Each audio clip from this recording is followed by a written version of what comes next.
We made a complete mess in the last video. We tore the engine out of this car and completely disassembled it to kind of see where we were at. Now in this video, we're going to figure out the next course of action, whether or not we put the original engine back in with a rebuild or we put a different engine in. I've got quite a few to choose from, but stick around to the end of the video if you want to find out the verdict. This 1965 Monaco was recently unearthed from a 40-year slumber deep in the woods of Alabama. The engine was locked up, so we pulled it and inspected everything internally.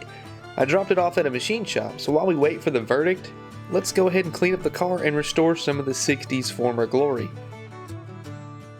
Since I made a complete mess of everything, spilling fluids everywhere and everything, we're going to clean up all the parts and tools that we had in the shop, as well as the car itself. There's a lot of nasty gunk built up over 60-something, whatever, thousand years that this thing's been on the road.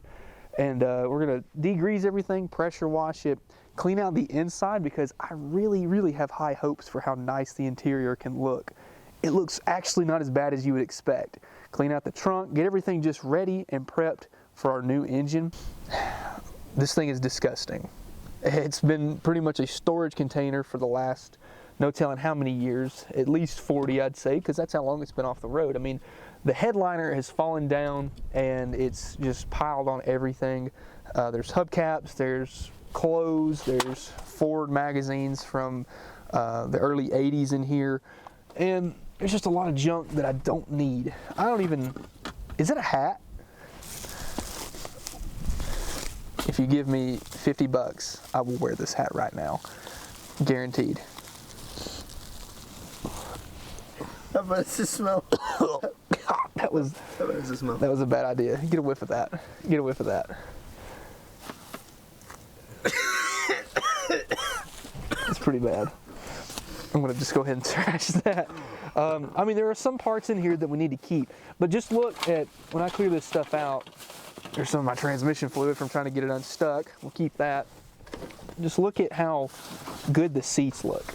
I mean, if we get out all this trash here, vacuum it out, and try to use some kind of leather conditioner to bring some of that pliability back, I really think that we could have a nice looking interior. I mean, typically Chryslers of this era had like black, blue interior and a lot of green. They love the green in like the late 60s on into the mid and late 70s. But this is like tan leather. I believe that leather was an option. That could be what these are. The driver's seat is a little bit cracked, but the back seat's nice. The passenger seat is really nice.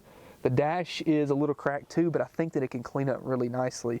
The door panels, that one's not, it's okay, but this one, I think if we take a little bit of cleaner, get some of this residue, which probably is mold, get all that off of there, the door panels can be brought back.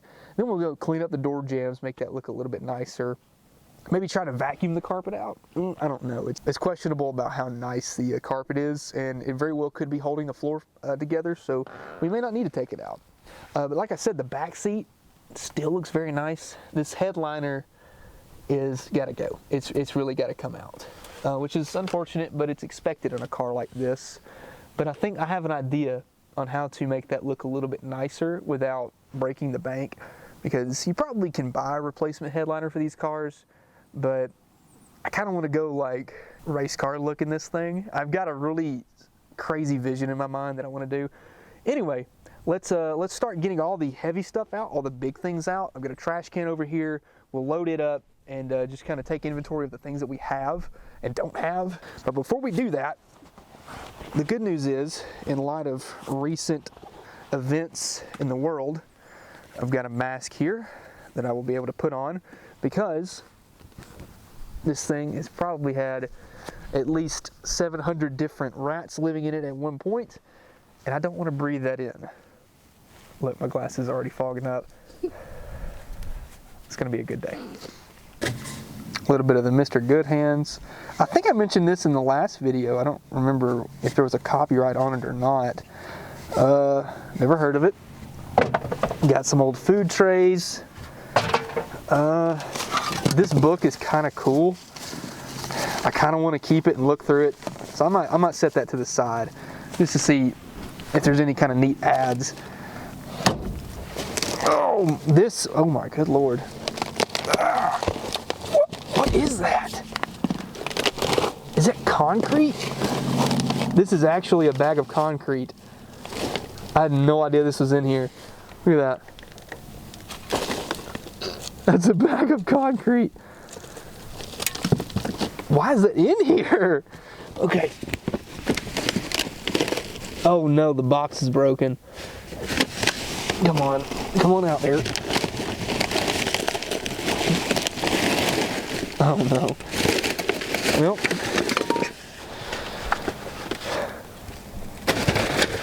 Failed successfully. There's a pile of concrete in my car now. Let's see if I can get the large chunks. Ugh. Wow, right in the eyeball. I need a shovel. Oh. Ah.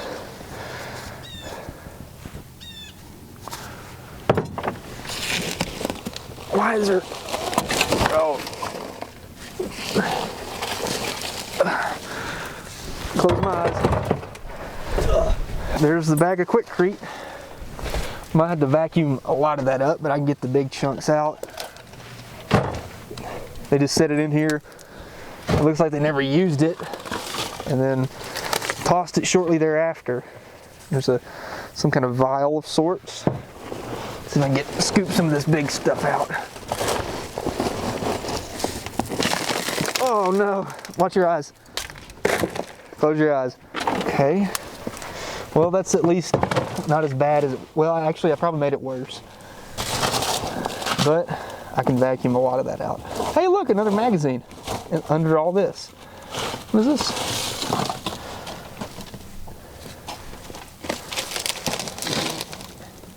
Oh, like a fishing magazine. That explains why there's a fishing rod in the back and a tackle box. Makes sense. Don't know what that is. More concrete. Yeah, I'm gonna vacuum the rest of that up. Watch your eyeballs. Okay, we'll vacuum that up. There's a hanger, or 3. Another hanger. Ow! Concrete everywhere now. Another hanger. That's the armrest that Tony broke. We'll get all this out of here. I'll vacuum most of that up. Here's the original hubcaps that I got with the car. I only had 3. I couldn't find the 4th, so I actually bought a set of hubcaps to go back on it eventually. I'll set all these out. Whoa! Look at that!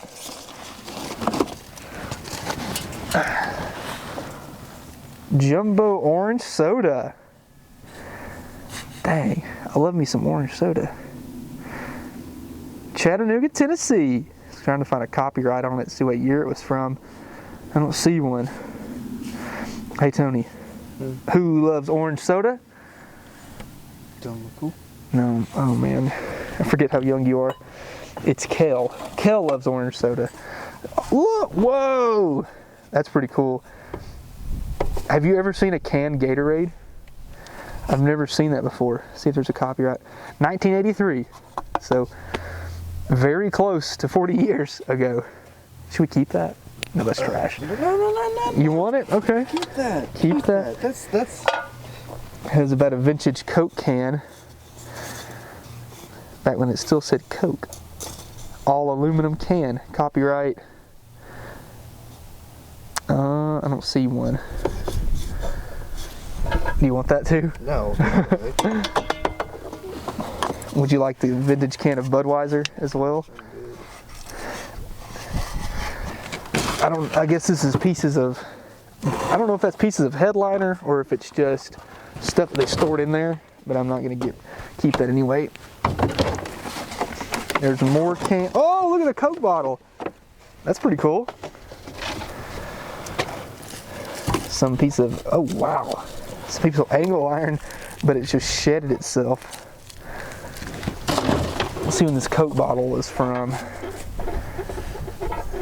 I didn't know glass could rust. He said sarcastically because the comments are gonna flame me for that one. We'll keep that one, that's pretty cool. Got another Stroh light, never heard of that before. Don't see a copyright on it as well. Another Budweiser can, throw that one away. We got a trailer hitch or a receiver ball here. I'm not going to use that, so we'll toss that one as well. There's an old comb. Oh, there's the seat belt. Hey, we might need that.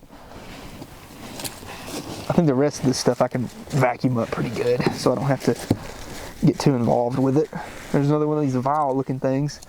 Some piece of plastic. Oh, get in there. All right. More pieces of headliner.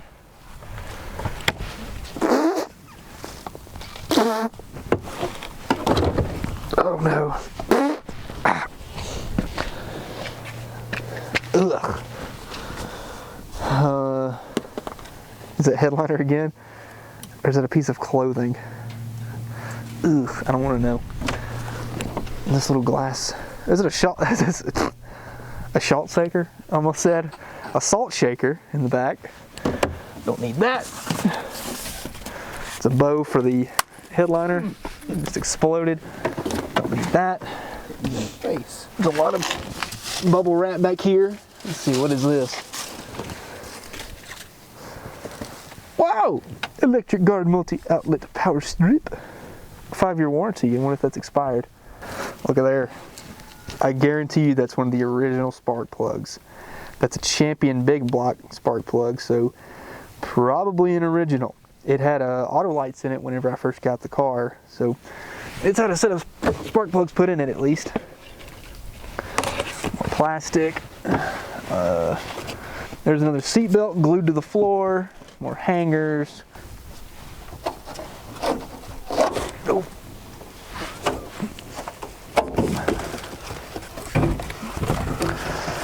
More headliner. And we can vacuum most of that out. I'm just going to pull the rest of it down.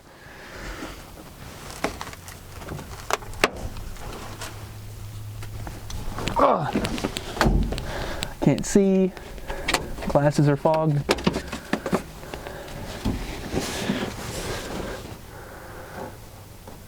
Now, you know what? I'll leave it for now. I'll leave it for now. Okay, fine.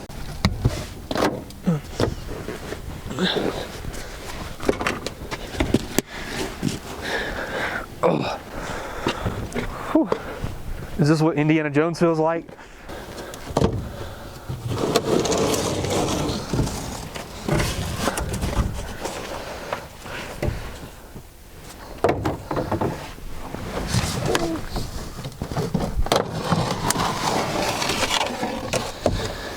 That's petrified fabric. Whoa. Is that what it looked like before? Like originally? That's wild. I wonder if I can break it. Oh. That scared me so bad.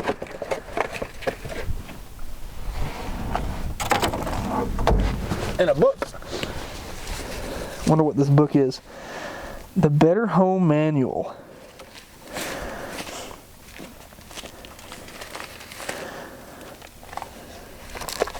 Oh, wow. It's just falling apart.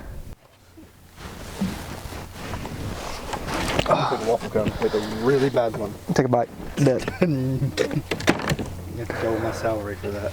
Well, now we have to vacuum all that out.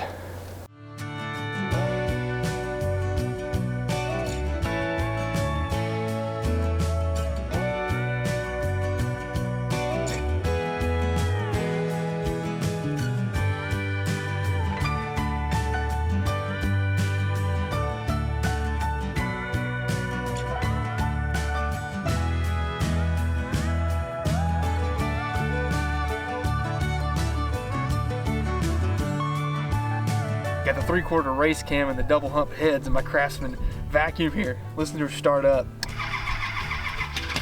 Oh, you know that thing sounds good. Let's go.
Now this Monaco came equipped from the factory with a pretty rare option you don't see very often. It was an amphicar. It was literally an amphibious vehicle. This was a rare option that, you know, you didn't see a lot of the time. And what's cool with that option is that it does come with your own Chrysler rod and reel. So you cast it out, reel it back in. Hard to find stuff. You don't really see this every day. I mean, this is a very, very rare option. So we certainly need to keep that with the car for sure, and we'll definitely reinstall that, and we'll take it to the lake. You know, we'll actually get it out there on the water. But for the time being, we need to clean the trunk out so that way we can put some parts in here for a little bit of storage sake and get all this stuff out of here. So we got a lot of stuff that I don't know what it's for. Bolts and more bolts and more bolts. This must be the installation kit for the boat motor. So again, this is all very important stuff to keep. This is your piping. You know, you got to turn the water on to the engine and all. So very good stuff to have, very important. The thing about Tennessee weather is that it can change at any moment. I mean, it was sunshiny and very warm about an hour ago, and now we have snow. But the good thing is we do come prepared with Quaker Supreme heavy duty brake fluid. So at least we know this stuff, it ain't going nowhere. Now what we're going to attempt to do here is preserve and clean up the interior the best we can. Now on these door panels, they look pretty bad on this one here. This is the worst one of the four, but it's not as bad as you think. Now what we could do, try to steam this maybe, loosen it up, lay it flat, replace this bottom part because it's just, you know, carpet there. So we'll just, you know, worry about this side. You can see that there's some pretty heavy staining up here, some cracks on the top side. But finding an original 65 Monaco door panel that's the right color is, you know, going to be kind of tough. So we'll probably just have to get away with what we have currently. There's some pretty heavy staining down here that's probably been sitting here from, you know, water leaking in or something. But we have some cleaner that can really take care of the job. What I have is this leather and vinyl cleaner. This is Blue Magic. Used it on my Challenger back seats on the original stuff, and it works really well. So we'll do that to the door panels. We'll do that to the front seats, the rear seats. You can see the door panel over there still looks pretty good. It's very dirty, but it's still held up pretty nicely for all these years. The back door panel's a little bit decent. I mean, not too bad. You get some wrinkling around the armrest, but overall okay. This side kind of hard to tell, but same story. The headliner, it just wasn't savable. It's pretty bad. What we'll probably do is just, you know, probably get it a nice coat of black to make it blend in, and just do a little work here and there, make it look nice, clean it up, and do just a little bit of budget work.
The interior is probably my favorite part. I know this door panel is a little messed up. Seats have some rips here and there, cracks in the dash, but man, I gotta tell you, just a little bit of cleaning and time really can make a difference in a car that's been sitting for a long time. I mean, these door panels, the seats, they were covered in like, I guess it was like just mold or whatever. All that made it so much better and nicer just to have that clean. You can see the back seat really, really looks good and took to being, polished and cleaned up. And that stuff is like supposed to help soften it up. Because I believe that this is leather, but it's kind of brittle. And if you sit on it, you can crack something in the stitching or whatever. But if you keep, spraying that stuff, that conditioner on it, it'll help a whole lot. But the interior is much more bearable, much more bearable. So I'm happy with how it ended up, happy that it cleaned up nicely. And, it's going to be a cool car when it's done. I mean, of course, it needs work. It needs a lot of attention. But you can't beat how much nicer this thing looks. I mean, these bucket seats, those are nice. Those are really nice. Those are hard to find. They got a little rip here and there. But I've got vehicles that don't have any foam or padding or any kind of covering at all. And it just makes the whole car look bad. But if you can clean these up, these original seats up, you can save money and have something that's a little bit more comfortable and enjoyable to drive. So that's exactly what we're going to do. The inner fenders, it's kind of nasty. Everything on the inside of the engine bay is rusty, dirty, and just has like 50-something years of grime built up on it. I did a little spot with this SOS pad. I used this a couple years back on my Challenger under the hood. Man, this thing really does work wonders to clean up some stuff like this. So we're going to just try it, see how things look, see how much we can clean up of the underneath the hood, and make it look a little bit better for the cost of a few SOS pads.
Well, I ran out of these SOS pads, but you can just see how big of a difference these made. Now, everything looked like this inner fender right here. Real nasty and grimy, just a lot of dirt, grease, and debris that's built up over so many decades. But with a little bit of elbow grease and some soapy steel wool, we're able to bring back a lot of the original paint. Now, it doesn't look perfect in here, and of course it's only going to get so good. I mean, a lot of this stuff is so bad that you'll probably have to sand it off. Like right up here, I mean, that's not coming out. But you can tell a huge difference. I mean, even whenever we get to do, up here on the core support and everything, it's going to look a lot better. I ran out of these, but I just wanted to show you guys a little bit of a before and after. And again, that's what it all looked like right here, and that's what we have now. Pretty amazing how much the difference is. And yeah, we're going to keep continuing on cleaning things up and making it look a little bit better. And I mean, what you just saw probably took me 3 hours to do. So that's a long time that has to go into this, but pretty easy whenever you use these little SOS pads. Now, I'm not sponsored by them, but I think they're great. I used pretty much half the box because the other half went to my Challenger, but it's really good stuff. So, and once we get like the engine in here, a lot of this stuff like down really low will be hidden, like way up and back behind there. I didn't waste a whole lot of time up in there just because I know it's going to be hidden by the engine. But the biggest thing that you'll see, these inner fenders, and if they have nice looking paint, it definitely pops. And then whenever we get up here, this is really going to be nice and easy to do, and it'll look really clean when it's all finished up. Well, now the big verdict, what to do with our original 383 engine. So in the last video, we actually removed everything, tore it down, and did a pretty close inspection to see what things look like internally. And there's some good, there's some bad. Now, I mentioned taking this to a machine shop, and that's exactly what I did. I dropped it off, and he did a little bit of measurements on the bores, just checked over the crank, all the pistons and everything, and it needs a rebuild, which I probably would assume is fairly obvious. But the thing is about it is that I was hoping to get away with, just a simple hone, ring set, and then just drop it all back together. But unfortunately, the bores are tapered. The rings have worn so much. I believe you said there was 10 thousandths of taper between the top and the bottom, which I believe 5 thousandths is about as much as you want to go, the max. So from what I understand is that 10 thousandths is going to be like, hey, the rings are never going to work even if you put new ones in it.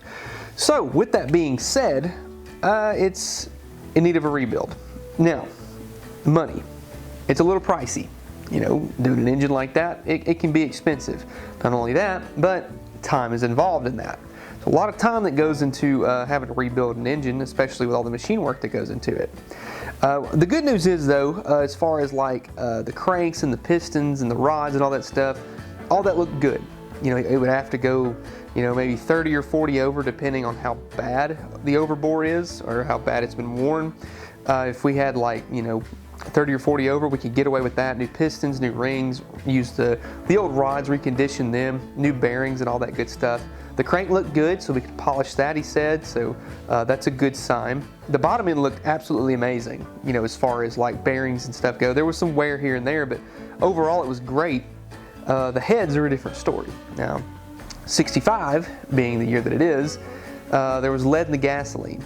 And that was basically a lubricant for your valve seats, basically. And that was what allowed stuff to ride against each other and not actually wearing anything. So it doesn't have hardened valve seats on these heads. So with that, combined with how many valve guide seals, how many valves are bad, all the valve seats have to be cut, resurfaced, deck the heads and everything. It's probably going to need, he estimated around $600 to $700 to do just the heads alone.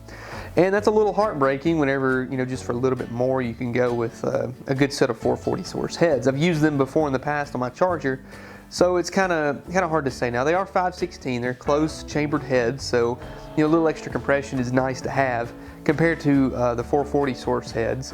And I mean, I have other heads on the shelf over here that are like, motorhome heads. They flow really nicely. They're nice and good low mileage units, except the combustion chamber is bigger than the 5/16 closed chambered head. So with that being said, I don't really know what to do.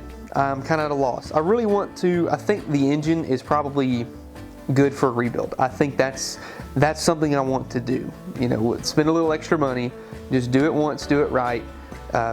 Just throw a new cam in it, new lifters. You reuse the old crank, reuse the old rods, new pistons, then, you know, just kind of throw things back together. I think the intake could be used again.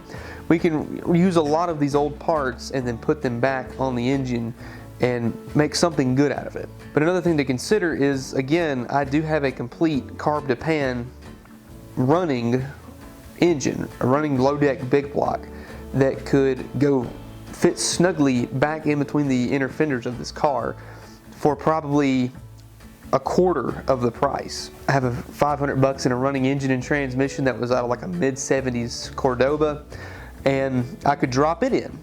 There's not a lot of money into it, just a lot of time. You know, pulling the engine's one thing, but whenever you start thinking about what are you going to put back in it, it still needs brakes, it needs a fuel system, cooling system needs done, belts, hoses, any kind of like electrical problem that this car might have, we have to go through all that. And wheels, tires, so there's quite a lot that this car is going to need. Not considering the engine too and the transmission, that's a lot of stuff that this car still needs. So that's why I'm kind of on the fence about it. Now, I know a lot of you want to see the original engine go back in the car, and I think that would be great. So anyway, the car's cleaned up. The car's needs a little bit more work, you know, under the hood and everything to get stuff nice and ready for our new engine, whatever that may be. And brakes, fuel system, if I can even find a gas tank for it. But I do have these nice hubcaps. I bought these from my buddy Jamie. He's been a big fan of the channel, been a good friend of mine for years and years. And he sold these to me. I think they're like 64 Dodge 880 hubcaps. They're not the exact same as the original, but I think they look a little bit better in my opinion. But these are gonna go back on the car because I have a complete set of 4. And with that being said, I appreciate you watching. Thank you so much. If you liked the video, leave a like down below. Make sure you subscribe so you don't miss out on more content from the Monaco. Turn on the notifications because it's going to get fun. We're going to have a lot more stuff going on here in the future. We've got a lot of work left to do to it. And on top of that, I appreciate every single one of you guys. Thank you so much for allowing me to have this platform, allowing me to be able to make these videos for you guys to watch. I mean, this is the best that I could ever imagine. So again, I'm thankful for everybody who's been able to support me, and just it means a lot. It really does. So again, thank you so much, and I'll see you in the next one.